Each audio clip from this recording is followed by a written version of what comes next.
gereja yang disebut Injili tidak mempelajari firman Tuhan dengan benar, sehingga mengalami kebangunan yang tidak benar. Mereka menganggap bahwa turunnya Roh Kudus itu seperti pada waktu itu, pada hari ini juga. Mereka tidak percaya cara kerja Roh Kudus itu. Jika Roh Kudus itu turun, orang ini ada kuasa. Tetapi mereka masih meminta tanda. Halo? Banyak gereja masih meminta tanda sebagai bukti kehadiran Roh Kudus, pencurahan Roh Kudus. Tetapi sekarang saya dan saudara tidak perlu minta tanda. Ajaran yang benar tidak perlu minta tanda. Ajaran yang tidak benar masih tetap meminta tanda. Gereja sekarang banyak yang meminta tanda. Berdoa supaya goncang itu gereja. Bagaimana kalau pecah?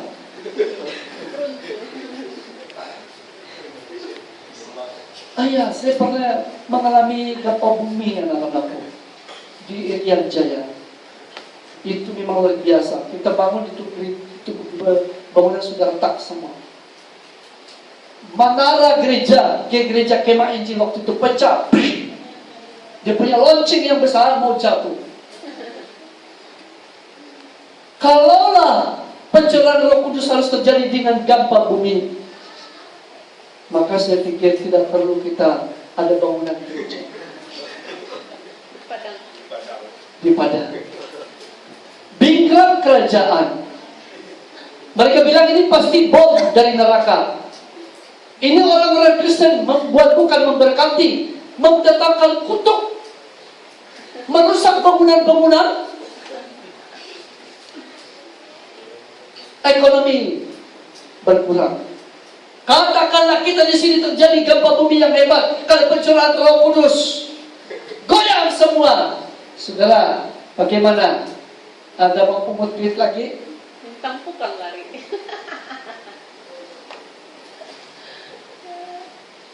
Kalau minta tanda, janganlah alang-alangkan. Minta tanda yang betul-betul seperti itu, yang goncang, yang pecah-pecah sana sini. Nah, inilah dia, benar-benar gempa bumi, gempa keturunan Roh Kudus. Ada yang minta separuh. Apa yang dia minta separuh? Yang sejuk punya. Jangan yang panas. Ada juga yang mau yang panas. Saya bukan mencela pekerjaan Roh Kudus. Saya mengalami juga yang sejuk itu, saudara. Saya pernah mengalami itu seperti disiram dengan air ais. Oh, itu luar biasa. Tapi yang saya alami itu, sejukan itu karena satu kedamaian yang hebat, luar biasa. Satu situasi yang berbeda daripada yang saya alami. Itu memang luar biasa. Dan apa yang terjadi? Saya memiliki hikmat yang luar biasa. Rohani saya dibangun. Bila saya bercakap, orang dibangun, dipulihkan. Inilah kebangunan yang benar. Tapi kalau setekat sejuk, setiap kali berbakti mau sejuk saja, ya pasang rekod.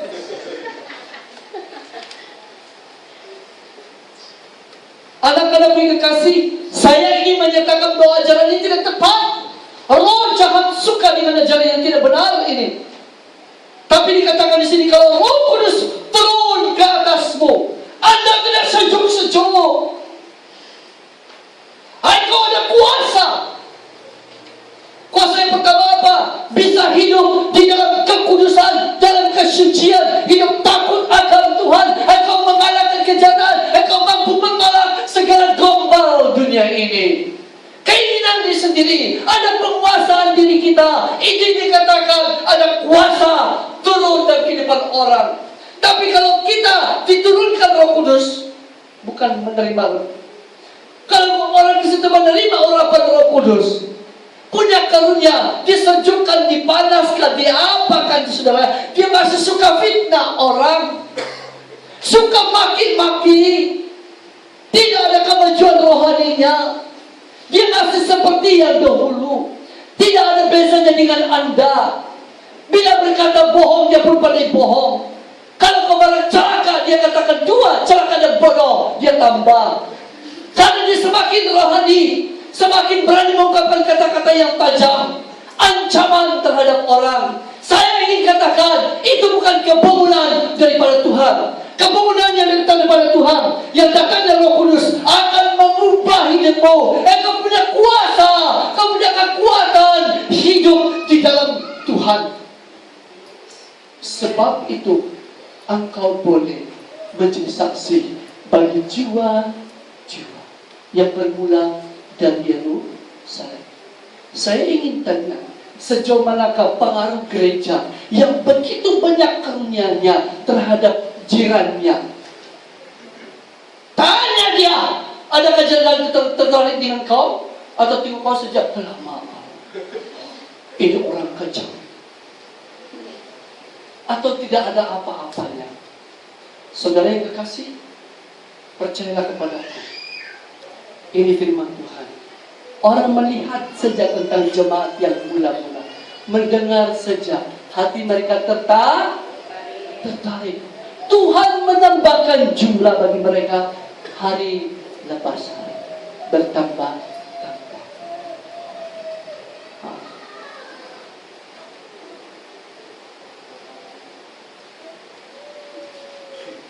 Ini tanggung jawab kita terhadap jiwa-jiwa baru ya. Yang pertama, kita perlu memiliki kuasa. Siapa yang belum diurapi oleh Roh Kudus, belum mengalami pencurahan Roh Kudus, angkat tangan. Siapa yang sudah, angkat tangan. Siapa yang tidak tahu, angkat tangan. Siapa yang setiap kali saya katakan, angkat tangan, tetap tidak mau angkat tangan. Yang keras kepala, angkat tangan.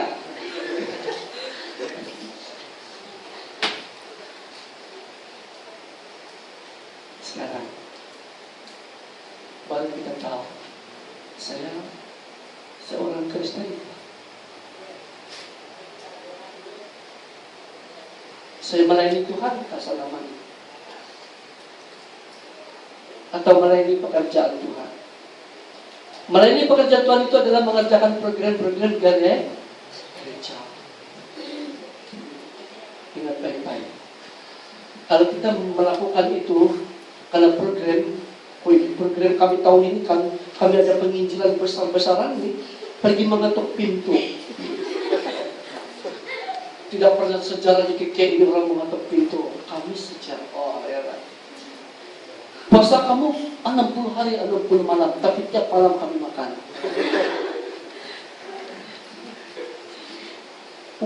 Ubah shift sejak itu. Bukan puasa namanya itu. Ya kan?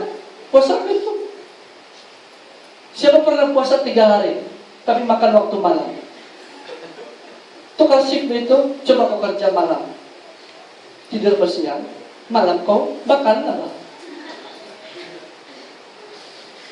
Kita makan siang itu keluar men, makan malam, tetap dia hidup, kau perlu hidup juga. Ya kan? Itu keluar men, itu yang tempat-tempat itu keluar men gitu. Apa namanya? Oh, kelelawar.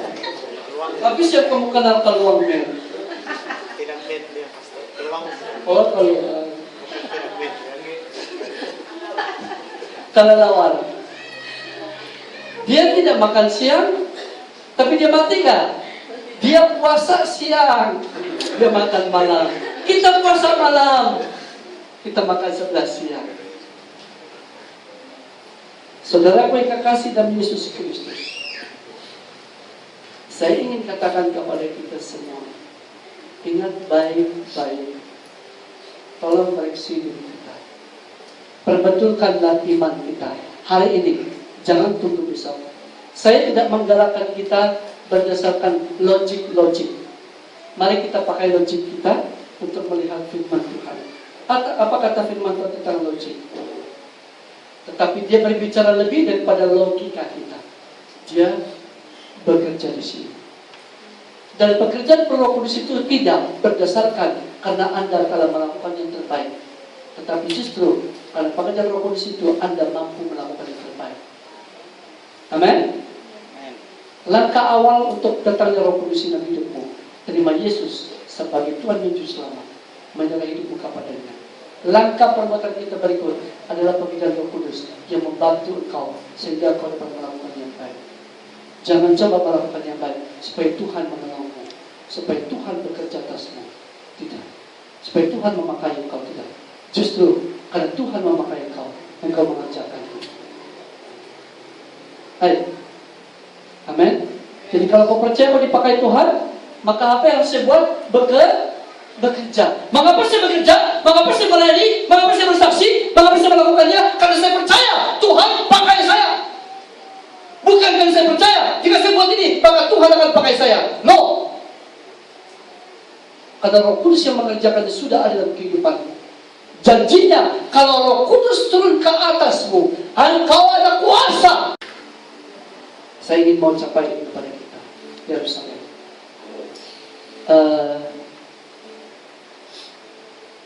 Mari kita lihat keluarga kita sendiri. Saya setiap kali berduka cita dan ingat keluarga kami sendiri. Saya tidak munafik di depan saudara dan mengatakan keluarga kami yang paling baik. Bukan soal dipakai. Yang dipakai itu Tuhan yang bekerja, dia kerjakan sendiri, bukan diri. Itu Tuhan.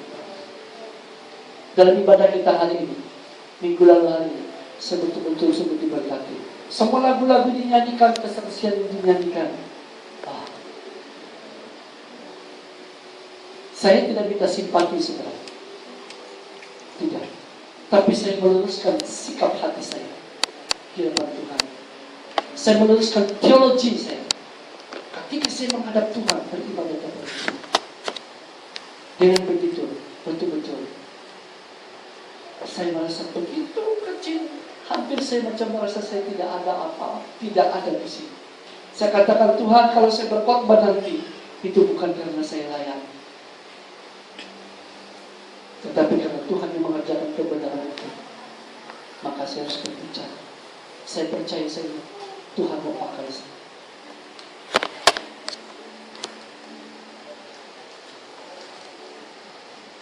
Tolong perbetulkan ini. Dalam ibadah dan doa pun perbetulkan konsep ini. Halo? Jelaskah? Saya tidak mau kita keluar kosong. Tidak mengerti ayat ini. Bagaimana di Yerusalem? Ada kesan hidupnya?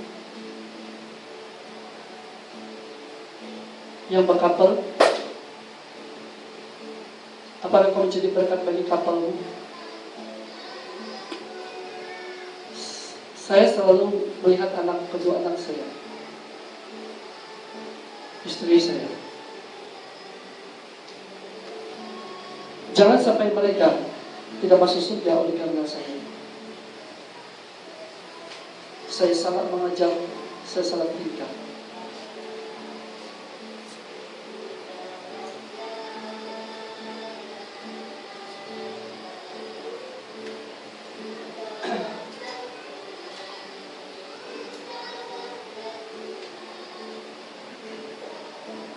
Tanggung jawab kita terhadap jiwa-jiwa ini, baik di Yerusalem dan seterusnya. Mengapa kita harus bertanggung jawab terhadap jiwa-jiwa ini, mempelajari firman Tuhan dengan betul? Kenapa? Sebab ada waktu yang sangat sukar. Pertama, ada kemurtadan. Akan terjadi murtad. Matius 24 ayat 10.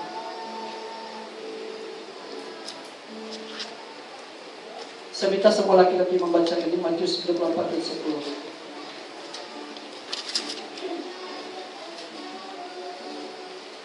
Dan perempuan membaca 2 Tesalonika pasal 2 ayat 3.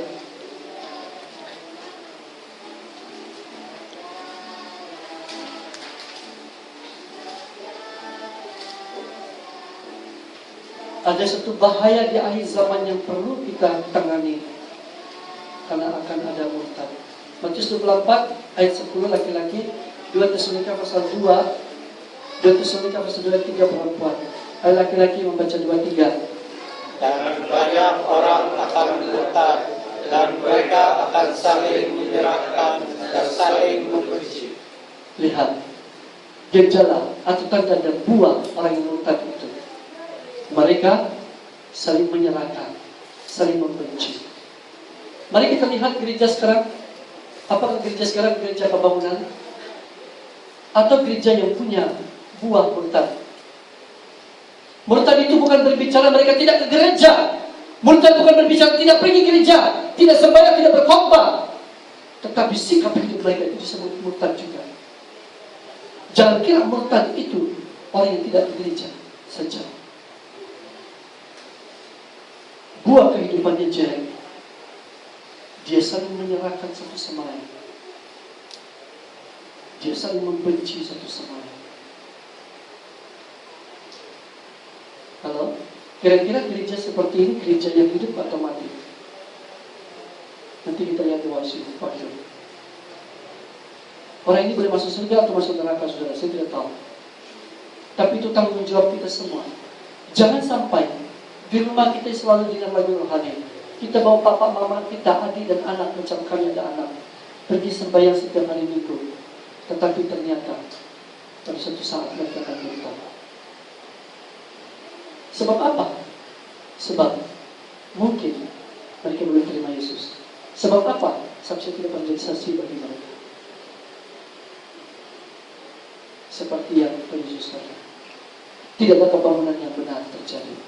Pembangunan yang ada adalah pembangunan disiplin, pembangunan tata tertib gereja, hukum-hukum gereja, pembangunan agama, pembangunan kehebatan gereja.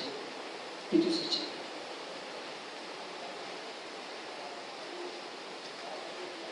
Mari kita lihat firman Tuhan ini yang sungguh-sungguh. Jangan kita keluar lalu tidak ingati firman. Jangan anggap remeh gereja di sekitarmu dan orang di sekitarmu lagi. Mulai hari ini, kita dengar, kita lakukan di firman Tuhan. Tolong lakukan firman. Kita bertanggung jawab terhadap jiwa yang di sekitarmu.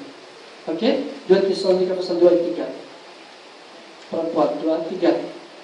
Janganlah kamu membesarkan kuasa secara Tidak jelas.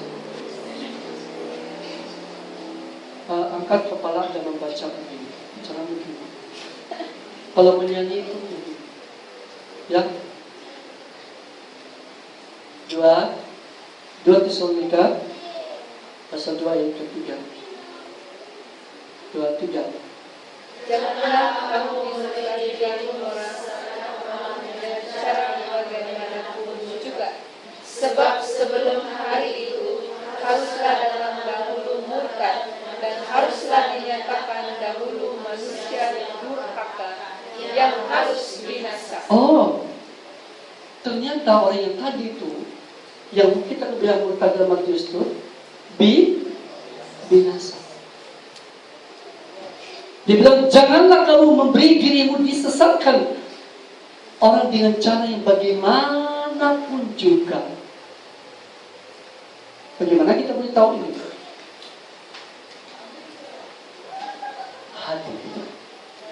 Jangan mencari Tuhan karena aksesori, karena kepuasan daging. Tapi temui dirimu seperti Tuhan menemui engkau. Maka engkau dipuaskan.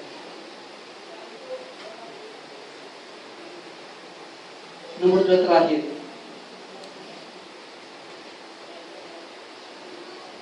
Satu Timotius pasal 4. Izinkan saya habis ngaji. Kita baca bersama.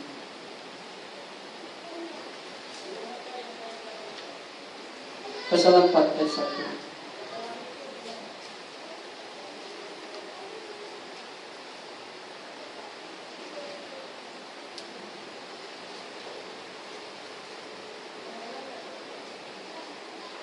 Kita baca ayat 1 sampai ayat yang kelima lebih jelas. 2, 3. Tetapi Roh dengan tegas mengatakan bahwa di waktu-waktu kemudian ada orang yang akan murtad lalu mengikuti roh penyesat dan ajaran setan-setan oleh tipu daya pendusta-pendusta yang hati nuraninya memakai cap mereka. Mereka itu melarang orang kawin, melarang orang makan makanan yang diciptakan Allah, supaya dengan mengucapkan syukur di mana oleh percaya dan yang telah mengenal kebenaran. Karena semua orang yang diciptakan Allah itu baik dan jika diterima dengan ucapan syukur, sebab semuanya itu oleh firman dan oleh doa. Saudaraku, sekarang ini ada satu ajaran yang berkembang. Saya ada pikiran mau memberi ceramah khusus ini di sini tentang ajaran-ajaran sesat yang ditulis oleh Rasul Paulus dalam kitab-kitab penulisan Rasul Paulus yang pernah diceramahkan dulu tahun 1993, 94, seluruh dari Sepitang, seluruh dari Tenom, seluruh dari Kalinau. Saya berceramah ini. Semua sidang saya berceramahkan ini. Satu kali ceramah sampai 3 jam. 2 jam lebih saya ceramah. Okay. Saudara, di antaranya adalah ada pengajar-pengajaran yang percaya kepada roh penyesat. Roh penyesat yang disebut di sini bukan pengaruh di luar. Roh penyesat ini terjadi dalam perkumpulan orang percaya. Tuhan Yesus menyatakan akan muncul nabi-nabi palsu. Nabi palsu itu bukan datang dari luar. Nabi palsu itu muncul di antara kamu juga. Timbul dari antara orang-orang percaya itu. Dan lihat di sini, mereka menggunakan roh penyesat dan ajaran setan-setan. Di dalam gereja banyak praktek sekarang ini, praktek penyembahan setan. Hati-hati, akan dikasih janji, akan dikasih ceramahkan ini secara khusus. Tanggung kalau saya bicarakan di sini. Saya akan nyatakan praktek-prakteknya di dalam gereja Tuhan. Apakah praktek ibadah Kristen? Apakah praktek-praktek iman Kristen yang sebenarnya menyembah setan, yang dikerjakan oleh roh jahat? Buahnya apa? Saya ingin jelaskan kepada kita. Karena itu tanggung jawab kita terhadap zaman akhir ini. Dan dikatakan di sini, kemudian ada orang yang akan murtad lalu mengikuti roh-roh penyesat dan ajaran setan-setan. Saya kasih satu contoh saja. Yang sangat populer sekarang ini di Sarawak. Mereka ini aliran gereja Saifi juga ini. Tapi mungkin mereka berdiri sendiri, saya tidak tahu. Tapi tampaknya sangat top dan sudah menjelar di mana-mana. Sampai di kampung saya pun ada ini sekarang. Dan sepupu saya sendiri pergi ke tempat itu. Saya tidak akan mencegah dia. Sepupu ini baru bertobat. Setiap kali dia ini nampak hantu saja. Dan selalu Roh Kudus bercakap sama saya begini. Roh Kudus bercakap sama saya begini. Oh, Roh Kudus bercakap begini. Ya, itu pertama. Kedua, mereka mempunyai keyakinan bahwa kita tidak boleh makan obat, apapun bentuk obat. Tidak boleh pergi hospital. Berdoa saja. Kedua, kalau kita berdoa, bila setan keluar, roh jahat keluar, penyakit keluar, dosa keluar, itu akan keluar di sini. Ada bisul-bisul keluar. Dan memang menurut anak buah saya yang pernah ke situ, dididik di situ, anak buah saya, si Denny nama dia. Ada yang timbul di sini memang akal. Kenapa itu? Ini pekerjaan setan. Dan dia katakan setiap ibadah mereka di dalam dibilang memang lain, menakutkan, aneh sekali itu. Doktrin mereka campur. Mereka campur itu doktrin saksi Yehova punya doktrin di dalam pengajaran ini. Dan ini adalah campuran doktrin ajaran-ajaran sesat dan gereja di akhir zaman yang sangat luar biasa. Menurut saya, penilaian secara manusia, sepertinya saat ini gereja saya tidak dapat berkembang. Kalau mereka tidak sungguh-sungguh melakukan firman Tuhan. Dan saya katakan, Oh, itu juga. Setiap benda yang ada bentuknya itu yang macam ada naga, itu dipakai setan. Ada roh jahat di sana. Kalau ada tempayan yang dulu kan harus dibakar, dipecahkan. Saya setuju. Sebab praktek-praktek yang dibuat begitu, saya setuju. Tetapi saya mau engkau juga setuju kepada saya bilang, apa? Kalau ada setan di dalam orang itu, kalau itu anakmu dirasuk setan, bakar, kasih pecah. Sekarang masuk akal tak? Itu kapal. Halo? Dia bilang tempayan ini tidak ada hantu, harus dibakar, harus dihancurkan. Sekarang, kalau tanganmu yang sudah ada itu naga, potong. Kau bertobat, potong. Rumah yang ada hantu, bakar. Saya pikir orang Kristen seperti ini akan masuk penjara. Saya mau berjumpa dengan orang-orang itu sebenarnya. Saya sudah cakap sama sepupu saya, bakar itu rumah, bakar kereta kau. Mustahil kau tidak dapat ada hantu di kereta kau. Bakar. Saudara mengasihi, apakah setan dapat dibakar? Apakah setan mau duduk dalam kursi ini? Apa guna setan duduk dalam benda-benda mati ini? Tidak guna. Kalau dia mau, dia bikinlah sendiri. Dia bawa ke neraka. Dia boleh bikin lebih baik daripada yang kita bikin, tempat dia tinggal.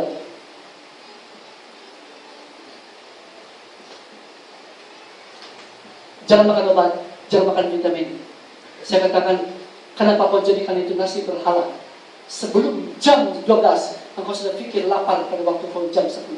Saya mau makan nasi. Itu berarti berhala. Lebih berhala daripada obat. Untuk apa makan nasi? Supaya sehat dan kuat. Untuk makan obat apa? Untuk makan obat? Supaya sehat dan kuat. Kita mau cakapin logik dulu. Belum saya katakan firman. Jangan percaya itu nasi bisa kasih hidup. Berdoa saja. Baca firman ya. Baca firman. Kalau kau jadi tongkrongan besok, jangan jumpa saya. Dan ini yang diajarkan. Banyak peminatnya. Gereja SID banyak di Sarawak sudah dipengaruhi. Selain daripada itu, menggunakan tanduk-tanduk apa itu? Kambing. Rusa. Untuk apa? Supaya mengundang hadirat Allah dan melakukan keajaiban dan mujizat Tuhan. Diamlah. Apakah setan keluar?